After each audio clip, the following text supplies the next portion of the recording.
Let's talk about the evolution of consciousness, which is essentially why we're here, the purposefulness behind it, and how creation was formed. Let's get deep real quick. Okay, so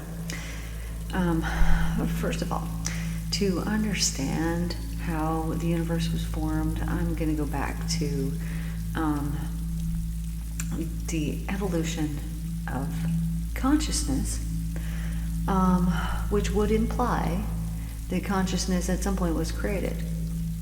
But I would like to imply that consciousness cannot, nothing can exist without it.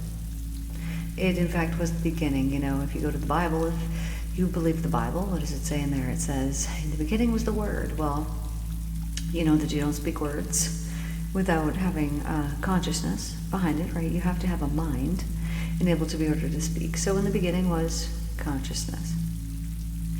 Now, consciousness, thought, holds vibration. And each vibration vibrates at a certain frequency. And the resonance within that frequency holds certain shapes. And creatively speaking, if you were to watch what that vibration would create, it would appear so as to be a Mandelic effect, like a mandala. And so each vibration holds within it a very specific frequency, and you couldn't substitute 444 for 777, have those vibrations changed out and have the vibration, the frequency be the same. So I'm saying each very specific vibration and frequency holds its own unique imprint. Okay? So look at all the empty space, Nobody looks out there and thinks, oh, look at all that empty space. It just exists, right? We would call it the air. We would call it space. We can recognize it and see it in almost everything, right? It's in cells. There's that bit of empty space, right? Science calls it space because they don't have a better name for it because they don't understand exactly what it is. But I am telling you, it is. This empty space holds within it. Perfect. So this is the part we're going to go deep here. It holds the perfect balance, the perfect divine equilibrium of the divine consciousness knowledge, the divine intent, which the divine intent is love. So a seed would hold intent within it, and the knowledge within that seed would tell that seed what it is to become, and it would then produce what it then becomes from this consciousness knowledge that is in it.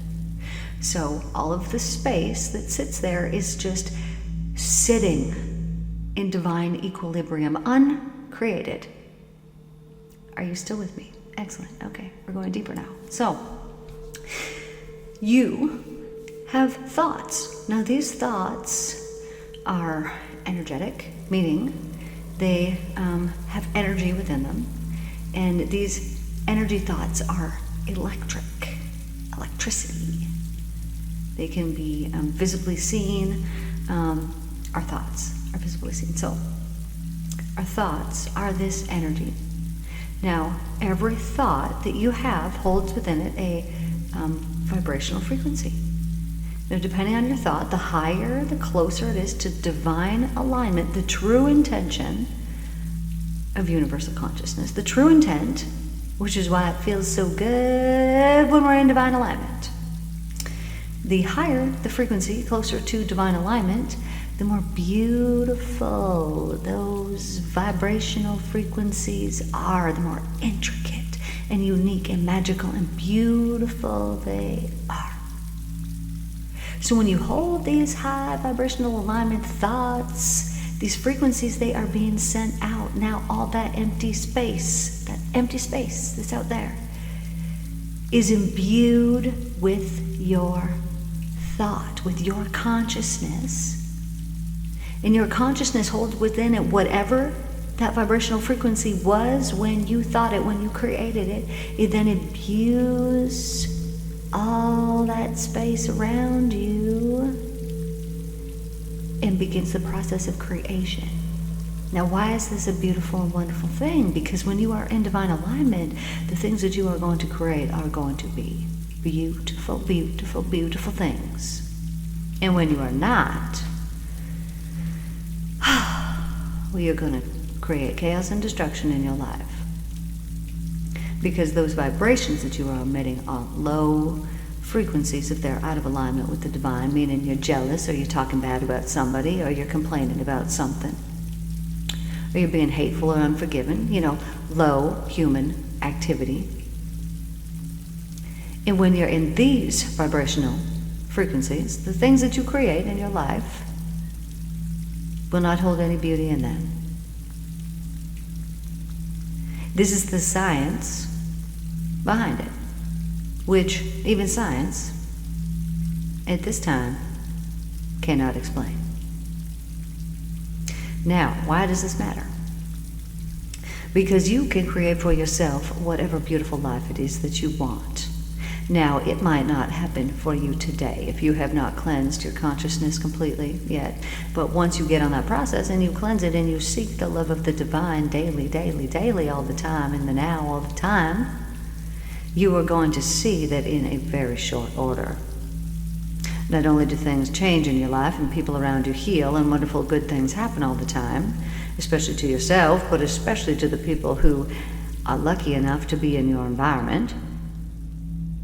But what you will notice is that these things that have changed have truly changed because you have changed. You will know and notice this happening very quickly or very slowly, depending on how much you want to let go of and how much of that low human behavior you think that you need to keep in order to stay friends with these people or hang out in this place.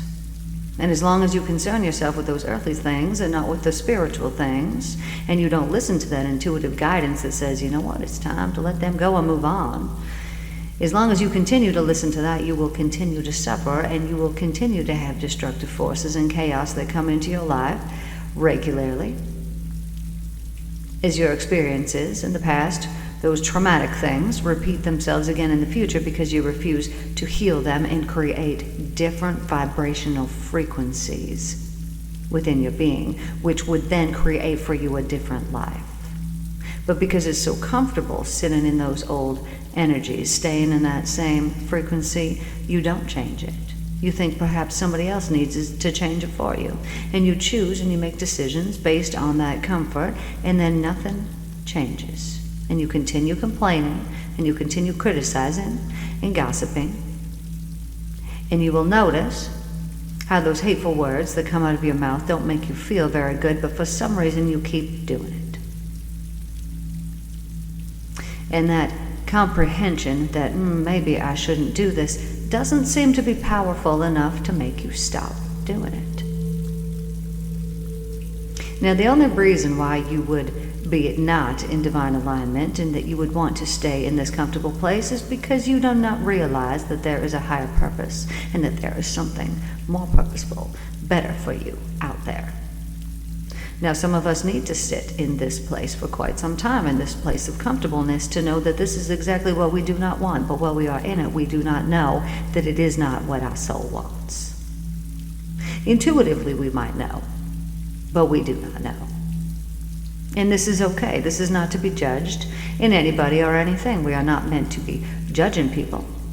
I'm explaining to you that if you behave this way, and that if you criticize and you complain and you condemn, and especially you're speaking those words out loud,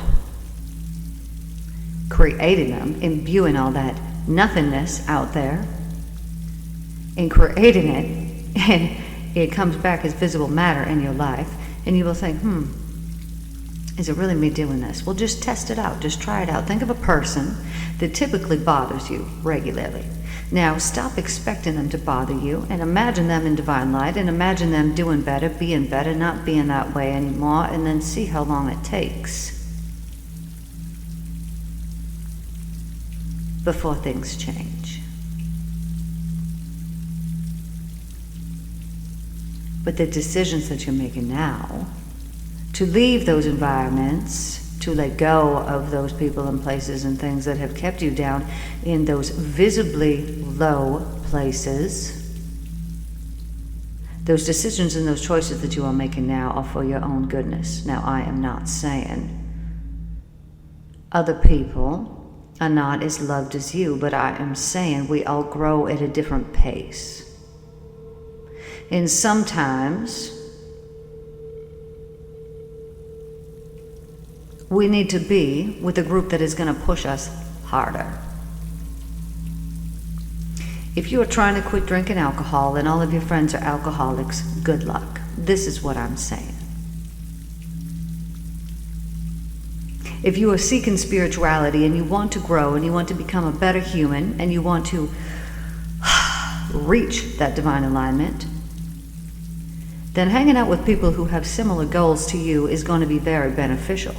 Because if that is not their goal, they are not going to understand when you say, hey, we shouldn't be complaining. Hey, we shouldn't criticize and complain and speak bad because we're creating it. They'll say, what? You're crazy, man. I don't even want to be your friend anymore. And then you're going to feel like, oh, maybe perhaps I made a mistake, when no, in fact, you did not make a mistake. I don't know what you're going through right now. I don't know. I don't have a clue. I'm not you. You're just listening to me here, and I'm listening, and I'm talking to a whole bunch of people. So I can't even begin to comprehend exactly what it is that you're going through right now. But I do know that if you have low vibrational people that you have to come into contact with regularly, it is going to it is going to cause you massive amounts of harmful effects. Your light that shines out in the world is bright. People will be magnetized to it. Everybody's going to want some of that light. Trust me, honey. I know it. But here's the thing. These people can take and drain and take and drain and take and drain and take and drain, and they don't know how to access their light, so they can't give it back to you, and that's okay. You can recharge it back up, but you cannot recharge it back up when it's continually being drained. So you're going to have to remove yourself forever or for some time or for a period of time so that you can recharge your batteries. Now ask yourself this: do you want to be around people that you have to remove yourself so that you can recharge your batteries? Let me think on that. I do not want that in my life because I need my energy. I need people that uplift me, that support me, that care for me. And I have that in my life. I love the people I have in my life right now. I wouldn't trade them for a thing. But it was not always this way. I've always had loving, supportive friends and people around me. But that connection, that deep divine connection, that supportive, I want to see you grow, this is something new. Now, in order to get there, you need to find like-minded individuals, and how you do that is by clearing house of all the unlike-minded individuals. If you are having to listen to somebody daily in their negative mouth, there is a lesson to be learned here. And if you are having to listen to this negativity, drone on, drone on, drone on, you better watch your mouth and see how often that comes out of your mouth, because everything is a mirror and a reflection, or it's coming back to you from some time back in the past. How often you complain about them complaining? Do you think people like listening to that? Just as much as you don't like listening to that person complain. Have you ever stopped to consider that sometimes people are having a really bad day, and those people that have bad day after bad day after bad day after bad day, and they cannot see themselves out of it, perhaps you are going to have to see yourself out of that environment because that person is not prepared to change. And perhaps this is your divine opportunity to go somewhere else, because the divine, if you follow that love and you pray and you say, divine, I need this negativity out of my life. Please provide for me an opportunity where I can have something that is going to provide for me in an even better way, and where there's only going to be positive people around. And then if you believe and you have no doubt, it will be provided for you. You will have that opportunity. Everything's faith. Everything's belief. And I'm telling you, you can believe me when I tell you that the love of the divine, there is absolutely no limits. There's not even an itty bitty of a limit.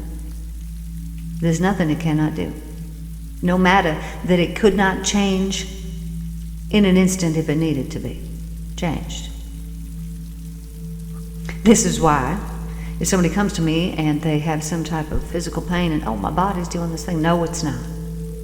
Your body is not doing that thing. We are not going to believe in that. We are going to believe in the love of the divine. And when we put our faith in the love of the divine and not into that bad thing that you don't want, everything changes and you set yourself free. It's good.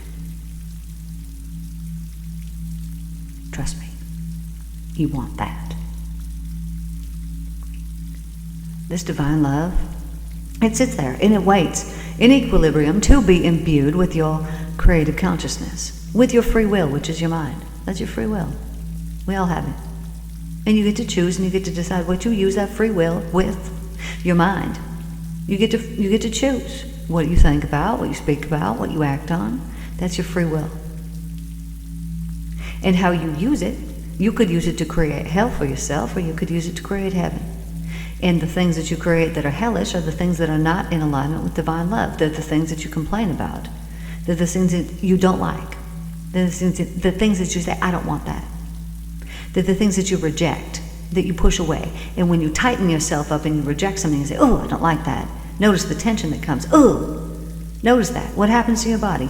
It tightens up, it tenses up, and when you tighten up and when you tense up, so does the love of the divine, and it cannot come into you. This rejection, it's the rejection, it's the pushing, the rejecting, the get away from me. It stops the flow of the love of the divine. We've talked about this before. End of season comes. Leaves stop falling off the trees. The trees aren't sitting there holding their screaming saying, no, and don't fall off of me. No, in fact, it's the trees that cut off the energy to the leaf. And the leaf then falls off the tree. Why? Because that leaf needs to preserve its energy. Why? Because it intuitively knows winter season's coming. I need to save up my energy. Well, you know what, guys? Energy, money, it's all the same thing. This season's coming. I better save as much of this energy for the winter as I can. Because come springtime, oh, the beauty is going to come back out again. And I don't doubt it for one little baby second that the beauty is going to come out come springtime. And because those trees don't tighten up and tense up and say, hold on, leaves, I got you, it's okay. And they're not fighting anything, they're not tensing up, they're letting go and going with the flow. And because they're doing this, spring comes, they grow even more, they get bigger every year, they get more beautiful every year, they bear more fruit every year. What a beautiful thing it is. Why? Because these trees do not doubt in the love. They do not allow their mind to be in the way and think, oh, what a horrible thing has happened to me. Because they know it's not a horrible thing that has happened to them at all. It is the time that is going to provide the absolute most growth for them, and what a beautiful thing that is. My divine darlings, if you are tuning in here to my channel, I thank you very much, and I love you so much for being here. And for listening to these words that I am speaking and that I have spoken to you. If you have not yet read my blog on my website, you might be interested in hearing that. Sometimes my writing comes across in a different way than the way that I speak, perhaps even more eloquently. So, today, I want to talk to you for a moment here about the love that some people witness when they come to my office. Now, these are people who have been suffering with something, and they leave and they're no longer suffering with something. What they are witness to is not any kind of power that I hold within me, although I am a very powerful divine being. What they are witness to is the love of the divine and nothing other than that. What they are witness to is all of that empty space that is then imbued in that moment with the truth, which is pure love, and it is this which creates the miraculous healings within their bodies, in their minds, in their emotions, in their hearts. This is what is happening. What they are witness to is the perfection of that pure love. But they are only witness to this based on their faith in that love. But I make it easy. I make it easy for you to accept that love, because there is no denying the truth when it is there in front of your face. And this love is miraculous.